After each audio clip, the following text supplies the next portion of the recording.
ఒక ఊరిలో రవణమ్మ మంగయ్య అనే ఇద్దరు భార్యాభర్తలున్నారు. వాళ్ళకి ఒక కొడుకు ఆకాష్, ఒక కూతురు లత ఉన్నారు. భార్యాభర్తలిద్దరూ ఒట్టి పిసినారులు. అలాగని ఇద్దరూ బద్ధకస్తులేం కాదు. గొడ్డు చాకిరీ చేసి డబ్బు సంపాదిస్తూ ఉంటారు. కాని వాటిని ఖర్చు పెట్టడానికి మాత్రం వాళ్ళకి మనస్సు రాదు. సంపాదించిన డబ్బంతా జాగ్రత్తగా దాచిపెట్టుకుంటూ పిసినారులుగా బతుకుతుంటారు. రవణమ్మకి కుట్టు మిషన్ ఉంది. ఊళ్ళో వాళ్లు కుట్టమని ఇచ్చిన గుడ్డలో నుండి కొంత గుడ్డని పక్కకి తీసి దాంతో అన్ని రంగుల గుడ్డలతో కూతురికి డ్రెస్ కుడుతుంది. పండక్కి కొత్త బట్టలు కావాలని అడిగావు కదా, ఇదిగో నీకోసమే కొత్త డ్రెస్ కుట్టాను. ఛీ, ఇదేం బాగోలేదు. ఏంటే చీ అంటున్నావు? ఇంత బావుంటేను నీకోసం కష్టపడి కుట్టాను. ఇది వేసుకుని రోడ్డు మీదకెళ్తే కుక్కలు నా వెంట పడతాయి. పాపంలే పోని అని కుడితే ఇలా అంటావేంటే? ఇలా ఊళ్ళో వాళ్ళిచ్చిన బట్టలు నుండి కొంచెం తీసి ఈ బట్టలు కుడితే అందరూ నన్ను ఎగతాళి చేస్తారు. నీకు ఎగతాళి గురించి అంత పట్టింపేంటి? ఎవరేమనుకుంటే మనకేంటి? వాళ్ల పళ్ళే బయటపడతాయి. ఆకాష్ బ్రష్తో పళ్ళు తోముకోబోతుంటాడు. అది చూసిన మంగయ్య, ఒరేయ్, ఏంట్రా బ్రష్ చేసుకుంటున్నావు? మీరు పిసినారిగా ఉండేది కాక మమ్మల్ని కూడా పిసినారిగా తయారు చేస్తారా? ఏంట్రోయ్, పిసినారితనం అంటే అంత చులకనగా ఉంది ఏంట్రా నీకు? అట్టంటి పిసినారోళ్ళేరా బాగా డబ్బు సంపాదించేసి ధనవంతులైపోయేది. ధనవంతులైనా ఉపయోగమేముంది? ఆ డబ్బు ఎటు వాడరు కదా. మన ఊళ్ళోనే అందరికంటే ధనవంతులం మనం. కానీ ఊళ్ళో అందరికంటే పేదవాళ్లలాగా బ్రతుకుతున్నాం మీ పిసినారితనం వల్ల. మేమిలా పిసినారిగా ఉండేది ముందు ముందు రోజుల్లో మనకే కష్టాలు రాకుండా ఉండడానికి. ఉన్న డబ్బంతా ఇప్పుడే కాజేసుకుంటే కష్టం వచ్చినప్పుడు ఏం చేస్తామే? ఎప్పుడో వచ్చే కష్టం గురించి ఆలోచించి ఇప్పుడు మనల్ని మనం కష్టపెట్టుకుంటున్నాం. కష్టాలు రాకుండా డబ్బు దాచిపెట్టుకోవడాన్ని పొదుపు అంటారు. మీది పొదుపు కాదు, పిసినారితనం. మీరేవైనా అనుకోండి, మేము మారం, మేమింతే. మేమున్నన్నాళ్ళు ఇట్టాగే ఉంటాం. మీరిద్దరూ ఆ పిసినారితనాన్ని అలవాటు చేసుకోండిరా. రేపు పెళ్ళయ్యాక మీ సంసార జీవితం బావుంటుంది. ఒకరోజు మంగయ్య వాళ్ల దూరపు బంధువైన పేరయ్య, భార్య వీరమ్మ, కొడుకు వరుణ్, కూతురు దివ్యాలతో మంగయ్య ఊరికొస్తాడు. ఆ ఊరు మొదటిసారి రావడంతో పేరయ్య ఇంటి చిరునామా కోసం ఊళ్ళో అడిగాడు. యావయ్యా, మంగయ్యిల్లెక్కడా? మంగయ్య అంటే ఎవ్వరికి తెలీదయ్యా. పిసినారి మంగయ్యాను అందరికీ తెలుస్తుంది. అదిగో ఆ ఇల్లేపో. అలా అందరూ మంగయ్య ఇంటికి వెళ్లారు. ఇదేంటి వస్తున్నట్టు ఒక్క ఉత్తరం ముక్క కూడా రాయకుండా వచ్చేశారు? ఏం లేదురా తమ్ముడు, అనుకోకుండా ఈ ఊరి మీదుగా వెళ్తున్నాం. అకస్మాత్తుగా నువ్వు గుర్తొచ్చావు. మనం పెద్దోళ్లమై పెళ్లిళ్ళైపోయాక ఒక్కసారి కూడా నేను మీ ఇంటికి రాలేదు కదా. అందుకని ఎలాగైనా సరే వారం రోజులు మా పిన్న తమ్ముడి ఇంట్లో ఉండాల్సిందేనని మా అమ్మ పట్టుబట్టింది. ఆవిడ మాట కాదనలేక మేమందరం కూడా అన్ని పనులు ఆపుకొని టొచ్చేశాం. మంగయ్య, రవణమ్మ అనుకోకుండా ఇంటికి చుట్టాలు రావడంతో ఖర్చు పెరిగిపోతుందని తెగ బాధపడతారు. ఇద్దరూ లోపలికెళ్లి మాట్లాడుకుంటారు. ఏమే, ఎట్టగైనా ఇళ్లనింట్లో నుండి పంపించేయాలి. దానికి నా దగ్గర ఒక ఉపాయం ఉంది. వంటల్లో ఉప్పు లేకుండా చేస్తాను. దెబ్బకి ఆ కారం మంటకి ఒగిర్చుకుంటూ పారిపోతారు. గది బయట నుండి పేరయ్య తన కుటుంబం వాళ్ళు ఈ మాటలు వింటారు. మనమీళ్లకి మించిన పీసినారోళ్లమని ఈళ్లకు తెలీదు పాపం. వీళ్ళు ఏం చేసినా మనం ఇక్కడి నుండి కదిలేదే లేదు. వారం రోజులు ఇక్కడే. మరి అప్పటి వరకు మనకి బట్టలెలాగా? ఒరే అన్నయ్య, ఆ లతా బట్టలు నేను కట్టుకుంటాను. వాళ్ళన్నయ్య ఆకాష్ బట్టలు నువ్వు కట్టుకో. యావయ్యా, నేనా రవణమ్మ బట్టలు కట్టుకుంటాను, నువ్వు మంగయ్య బట్టలు కట్టుకో. అటగేనే అనుకుని నలుగురు వాళ్ల కొత్త బట్టలు వేసుకుంటారు. అమ్మ చూడవే, అది నా కొత్త బట్టలు వేసుకుంది. వాడు కూడా నా కొత్త బట్టలు కట్టుకున్నాడు. నేను ఇంతవరకు ఒక్కసారి కూడా కట్టుకోకుండా ఎన్నో ఏళ్లుగా ట్రంకు పెట్టెలో పెట్టి పూజ చేస్తున్న నాకు కొత్త పంచ కట్టుకున్నాడు. మరి నా బాధ ఎవరికి చెప్పుకోవాలి? నేను పెళ్ళైన కొత్తలో కొనుక్కున్న చీరది, దాన్ని కట్టుకుందది. అని నలుగురు గుర్రుగా ఉంటారు. పేరయ్య కుటుంబ సభ్యులు నలుగురు బట్టలు చూసుకుని మురిసిపోతూ ఆహా ఓహో అనుకుంటూ భోజనం చేయడానికి కూర్చున్నారు. అది చూసిన రవణమ్మ తన మనసులో, కూర్చోండి కూర్చోండి, నా వంట దెబ్బకి మీరొచ్చిన దారినే పారిపోతారు చూడండి అని నవ్వు నటిస్తూ నలుగురికి భోజనం వడ్డిస్తుంది. మీరు కూడా మాతో పాటు భోజనం చెయ్యండి బావగారు. అయ్యో అది తప్పు, ముందు అతిథులు తిన్నాకే ఇంటి వాళ్ళు తినాలి. నలుగురు తినటం మొదలెట్టారు. కాని మంగయ్య రమణమ్మ వాళ్ళు ఊహించినట్టు వాళ్లేం మంట అనరు. తృప్తిగా ఆహా ఓహో అని లొట్టలేసుకుంటూ తింటారు. ఆహా అత్త, ఇట్లాంటి రుచికరమైన భోజనం నా జీవితంలో తినలేదనుకో. ఇలాంటి భోజనం ఇంకొక వారం రోజులు పెట్టావంటే నీకు మేం రుణపడిపోతామనుకో అత్తా అని వండిన వంటలు మొత్తం ఒక్క ముద్ద మిగల్చకుండా లాగించేస్తారు. అది చూసి బిత్తరపోతారు రవణమ్మ మంగయ్య. ఇదేటండి, ఇళ్ళు మనుషులా రాక్షసులా ఇట్ట తినేశారు?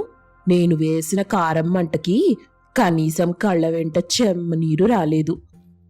మనమే పిసినారోళ్ళం అనుకుంటే వీళ్ళు మనల్ని మించిన పిసినారి చుట్టల్లాగా ఉన్నారే. వంట ఎలా చేసినా ఆహా ఓహో అంటూ లొట్టలేసుకుంటూ తింటున్నారు. నాన్న, మన పిసినరితనానికి బొక్కపడేలాగుంది. అలా 3 రోజులు గడిచిపోతాయి. వీళ్ల పీడ ఎలా వదిలించుకోవాలా అని తలపట్టుకుంటారు రవణమ్మ మంగయ్య. రాత్రిపూట అందరూ పడుకున్నాక పేరయ్య, వీరమ్మ, దివ్య, వరుణ్ నలుగురు నిద్రలేస్తారు. నెమ్మదిగా అడుగులో అడిగేసుకుంటూ వంటగదిలోకొస్తారు. తమతో పాటు తెచ్చుకున్న ట్రంకు పెట్టెను తెరిచి దానిలో వంటగదిలో ఉన్న ఉప్పు, కారం, పసుపు, ఉల్లిగడ్డలు, ఎల్లిపాయలు, నూనె ప్యాకెట్లు ఇలా ఒక్కదాన్ని కూడా వదలకుండా అన్నింటినీ పెట్టెలో నింపుకుంటారు. మరో సంచిలో ఇంట్లోని మచ్చుబల్ల మీద ఉన్న సామాన్లన్నీ వేసి మూట కడతారు. ఇంకో సంచిలో చీపురు, చాట, బకెట్లు, సబ్బులు వేసి మూట కట్టుకుని తలా ఒక మూట నెత్తిన పెట్టుకుని తుర్రుమంటారు. తెల్లవారి లేచేసరికి ఇంట్లో ఒక్క వస్తువు కూడా లేకుండా ఇల్లంతా బోసిపోయి ఉండడం చూసి ఆశ్చర్యపోతారు నలుగురు. సామాన్లతో పాటు బంధువులు కూడా కనిపించకపోవడంతో వాళ్లకి విషయం అర్థమైపోతుంది. ఇన్నాళ్ళు పిసినారితనంతో మనం దాచుకున్న వాటన్నింటినీ ఒక్క రాత్రిలో ఊడ్చుకెళ్ళిపోయారే. ఏళ్ళు పిసినారి చుట్టాలా లేక బందిపోటు దొంగలా అని నలుగురు ఏడుపు మొహాలు పెట్టుకుని బావురుమంటారు. గోదావరి గట్టున ఉన్న ఒక చిన్న పల్లెటూరు. ఆ ఏడాది చలి మామూలుగా లేదు. ఎముకలు కొరికి పారేసేంత చలి. పల్లెటూరంతా పొగమంచులో కూరుకుపోయింది. ఆ ఊరి చివరన ఉన్న పెంకుటిల్లు సుబ్బయ్యది. సుబ్బయ్య అంటే ఆ ఊళ్ళో తెలియని వారు లేరు. పనితనం వల్ల కాదు, ప్రపంచంలో ఉన్న సోమరితనమంతా అతడిలోనే ఉంది కాబట్టి. సుబ్బయ్య నల్లటి గొంగళి ముసుగు తన్ని గురక పెడుతుంటే ఇంటి కప్పు అద్దిరిపోతుంది. పక్కనే వంటింట్లో పొయ్యి రాజేస్తూ చలికి వణుకుతున్న సుబ్బయ్య భార్య నరసమ్మ భర్త గురక వినలేక చేతిలో ఉన్న గరిటెతో గిన్నెపై టంగుమని కొట్టింది. ఏవండి, తెల్లవారుజామున కోడి కూసి గంటయ్యింది. ఇంకా గొంగళిలోంచి బయటికి రారా? పశువులకి గడ్డెయ్యాలి, లేవండి. సుబ్బయ్య గొంగలి లోపల నుండే కదిలాడు, కాని బయటకి రాలేదు. హబ్బబ్బబ్బబ్బబ్బా, ఏం గోల నరసమ్మా. ఆ కోడికి పని పాట లేదు కాబట్టి కూసింది. నాకేం పోయే కాలం. ఈ చలిలో బయట కాలు పెడితే బొటన వేలు రాలి కింద పడిపోద్ది. ఇంకో గంట పడుకోని నరసమ్మా. నరసమ్మ విసుగ్గా దగ్గరికొచ్చి, బొటనవేలు రాలదు కాని ఇంట్లో బియ్యం గింజలు రాలిపోతున్నాయి. పొలంలో వరి కోతకొచ్చింది. పక్కన రంగడు అప్పుడే పొలం గట్టుకెళ్ళాడు. మీరేమో ఇంకా ముసుగు తన్ని పడుకోండి. ఆ మునసబు గారు అప్పు కోసం ఇంటికొస్తే మీ గొంగళమ్మి కట్టాలి. సుబ్బయ్య గొంగలి తీసి సగం తల బయటపెట్టాడు. అమ్మో, మునసబు పేరెత్తకే తల్లి. సర్లే, లేస్తున్నా. ఇదిగోండి, నిన్న రాత్రి మిగిలిన చద్దన్నం ఉల్లిపాయ ఉంది. అది తిని తొందరగా పొలానికి వెళ్ళండి. సాయంత్రం వర్షం పడేలాగుంది. వడ్లు తడవక ముందే కుప్ప వెయ్యాలి. వర్షమా? అయితే ఈరోజు పని చేయటం కుదరదు నరసమ్మ. ఎందుకని? అదేంటి ఆట అడుగుతావు? వర్షం వస్తుంటే చలి ఇంకా పెరుగుద్ది. పైగా చలికాలంలో వర్షం సోమరిపోతుకి స్వర్గం అని మన పెద్దలూరికి అన్నారా? ఈరోజు పొలం వెళ్ళకపోయినా పర్లేదులే. ఆ పెద్దలు ఎవరో కాదు, మీ తాత ముత్తాతలే అయ్యుంటారు. లేవండి బాబు, లేవండి. సుబ్బయ్య ఎలాగోలా తయారై తలపాగా చుట్టుకుని బయలుదేరాడు. కాని పొలానికి కాదు, ఊరి మధ్యలో ఉన్న రచ్చబండ దగ్గరికి. అక్కడ అప్పుడే తనలాంటి మరో సోమరిపోతు స్నేహితుడు కోటయ్య కూర్చుని ఉన్నాడు. యారా సుబ్బా, ఈరోజు ముఖం వాడిపోయింది. నరసమ్మదిన తిట్ల దండకం ఏమైనా పెట్టిందా ఏంటి? దండకం కాదురా కోటయ్య, దండయాత్రే చేసింది. ఈ చలిలో పొలం వెళ్ళమంటుంది. అసలే నా ఒళ్ళు మంచుగడ్డలా ఉంది. ఇప్పుడు పొలం వెళ్తే ఆ చలిగాలికి నేను రాయిలా మారిపోతానేమోనని భయంగా ఉంది. మరి వెళ్తున్నావా? వెళ్తే నా పరువేం కావాలి? వెళ్తున్నట్టు నటించి ఇక్కడ కాసేపు కూర్చుని తర్వాత ఏదో సాకు చెప్పి ఇంటికి వెళ్ళిపోతా. అన్నట్టు మీ ఇంట్లో ఏం వండారు? సంగటి చేపల పులుసు. అలా చెప్పగానే సుబ్బయ్య నోట్లో నీళ్లూరాయి. అదృష్టవంతుడివిరా. మా ఇంట్లో రోజు ఆ గంజి చద్దన్నం. అసలు సంపాదన లేదని నరసమ్మ సాధింపులు. అప్పుడే అటుగా వెళ్తున్న ఊరి పెద్ద వాళ్ళని చూసి ఆగాడు.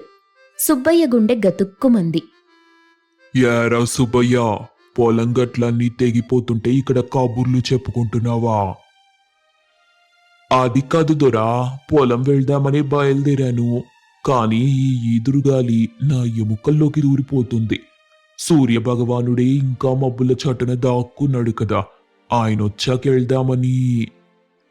ఓహో, సూర్యుడొచ్చేదాకా ఆగుతావా? సూర్యుడికి అప్పులు లేవురా సన్నాసి. వాడికేం ఎప్పుడు కావాలంటే అప్పుడు వస్తాడు. కానీ నీ నెత్తి మీద నా అప్పు కొండలా పెరిగిపోతుంది. అది గుర్తుందా లేదా? గుర్తుంది దొరా. మర్చిపోతే నిద్రలా పడుతుంది. నిద్ర పట్టకపోవడం ఏంటిరా? పోయినేడు విత్తనాల కనిపాటుగా వెళ్ళావు. వడ్డీతో కలిపి ఎంత అయిందో లెక్కుందా? లెక్కలకేం లేదురా. మీ దగ్గర చిట్టా ఉందిగా. ఈ పంట రాగానే వడ్లమ్మి మీ బాకీ తీర్చేస్తాను. నరసమ్మ మీద ఒట్టు. ఆపరని ఒట్లు. మొన్నటికి మొన్న దసరాకి ఇస్తానని చెప్పావు. ఇప్పుడు సంక్రాంతి అంటున్నావు. చూడు సుబ్బయ్య, ఈసారి గనక పంట సరిగ్గా రాకపోతే నీ ఇంటి మీద పెంకులు పీకించి వేలం వేయిస్తా. ఆ నరసమ్మని నీ కొడుకుని రోడ్డు మీద నిలబెట్టే పరిస్థితి తెచ్చుకోకు. అమ్మో, అంత మాట అనుకోండి దొరా.